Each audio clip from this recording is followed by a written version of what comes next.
Bien, donc je vais corriger ton exercice. Donc de ce que je vois, c'est pas mal. Surtout que bon, c'était mis sur GitLab. Donc c'est vraiment bien d'avoir mis sur GitLab. Petit truc, il manque un dossier CSS. Ici, tu ne dois avoir que le index et le readme à la racine. Ceci dans un dossier. Ensuite, le fait que tu aies fait un readme, c'est très bien. Juste ici, j'aurais mis en plus grand les exercices. Et là, il manque un espace. Tu vas comprendre pourquoi après. Donc, parfait. Je vais cloner le projet. Je me rends à l'endroit où je souhaite cloner. Donc, je fais git clone. Et je colle. Là, ça me demande toujours des infos. Alors, là, je viens de taper mon mot de passe. Pourquoi ça ne s'affiche pas? Parce que c'est sécurisé. C'est normal. Voilà. Je fais cd. Voilà. Code espace point tiret R. Parfait. Donc, tout d'abord, comme je l'ai dit tout à l'heure, il faut ranger notre style. Donc, j'ouvre. Je crée un nouveau dossier CSS. Dedans, je mets mon style .css. Oui. Voilà. Je commence par le readme. Donc, c'est très bien ce que tu as fait. Donc, les tags, tu as énuméré tes tags que tu utilises. C'est parfait. Là, moi, j'aurais sauté une ligne, tu vois. Et j'aurais mis 3 dièses. Je vais copier. Pourquoi? Parce que sinon, si je lance le readme, voilà ce que... Alors, là, ça va sauvegarder, mais voilà ce que ça donnerait. Sinon, exercice 2, on ne distingue pas trop en soi. D'ailleurs, parlant de ça, je te conseille de faire un projet par exercice. Donc, pareil pour ça. Et je fais pareil pour tout. Alors, je lirai tes... Mince. Je lirai les consignes après. Voilà, comme ceci. Donc là, on est bien. Alors, ensuite, comme je t'ai dit, ici, il manque un espace. Un point, espace, construisez. Et tu vois, ça change de couleur au final. C'est normal. Donc, si on regarde pour voir la différence, ici, tu vois, là, il y a une différence qu'il n'y a pas ici. Donc, je t'invite à le faire. Comme ceci.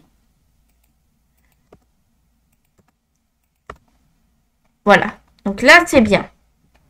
En soi, c'est bon.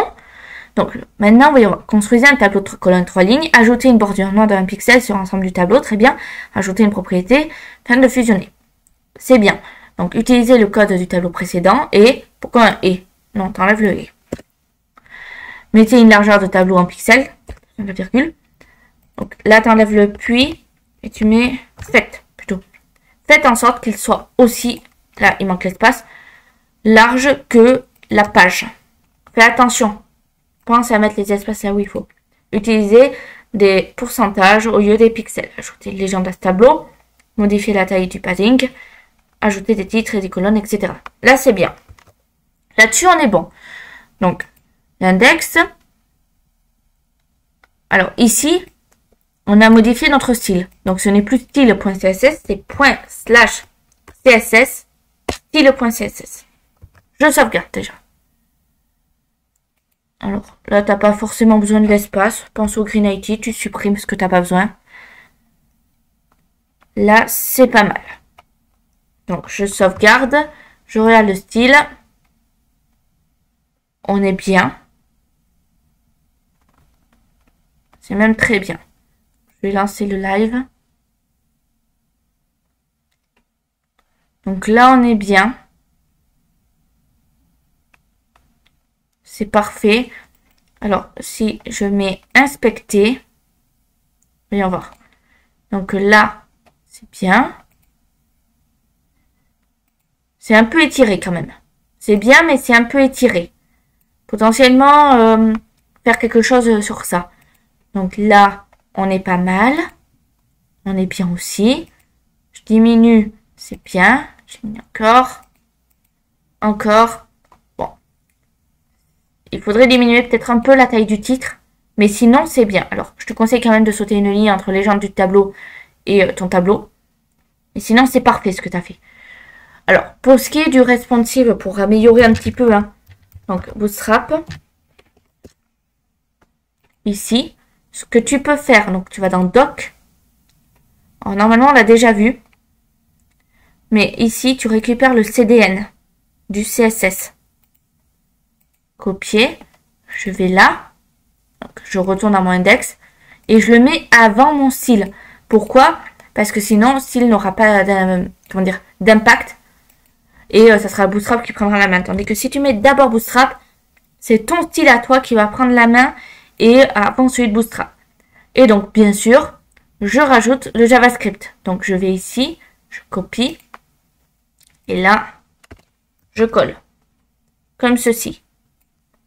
Donc là, je réindente mon code correctement. Je sauvegarde. Je retourne ici. Bon, en soi, normalement, pas d'impact. Ça change rien. À part que ici, ben, forcément, légende du tableau est passée en dessous. Pourquoi? Hop, on va mettre. Je teste juste pour savoir si en mettant au-dessus, ça change quelque chose ou pas. Sauvegarde. Et là, bon, tu as la légende du tableau qui est revenue. Donc ça, c'est à travailler. Si tu inclus Bootstrap, ça veut dire que ça, c'est à revoir, cette petite partie. Sinon, mais c'était très bien hein, ce que tu avais fait. Voilà. Donc, OK. Ça veut dire que là, je peux aller sur le site de Bootstrap et je regarde donc les tableaux. Donc, là, pas très loin. Bon, je descends tout à fait en bas, je vais remonter.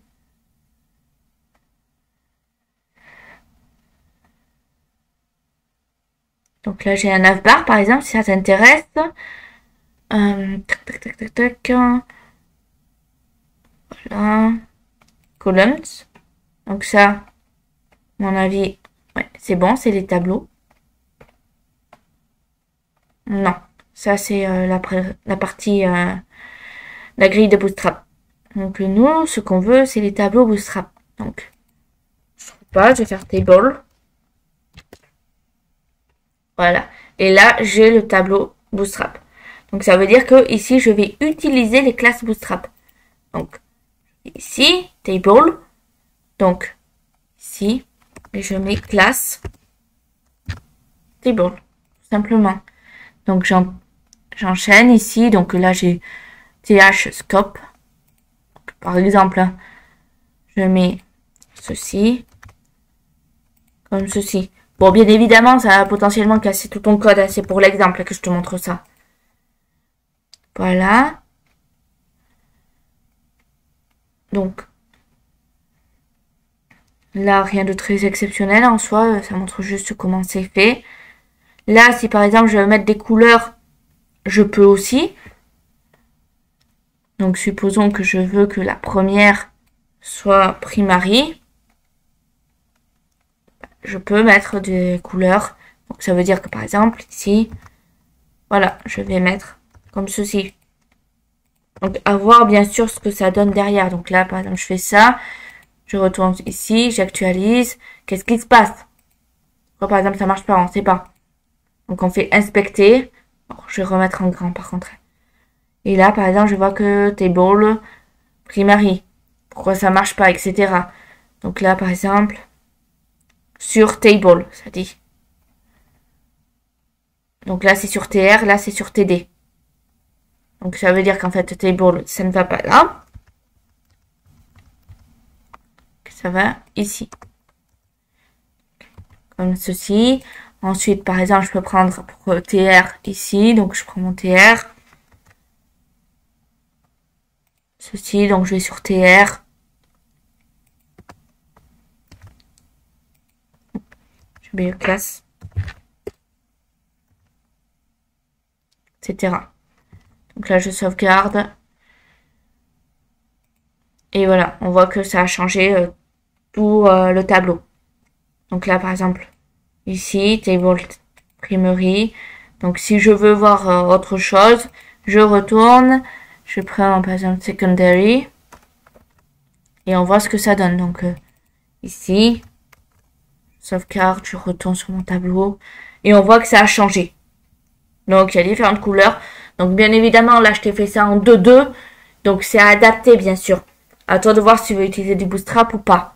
Donc, voilà. Sinon, ce que tu avais fait à l'origine, avant que je casse un peu ton code pour te montrer 2-3 exemples, c'était vraiment très bien. Donc, continue dans cette direction.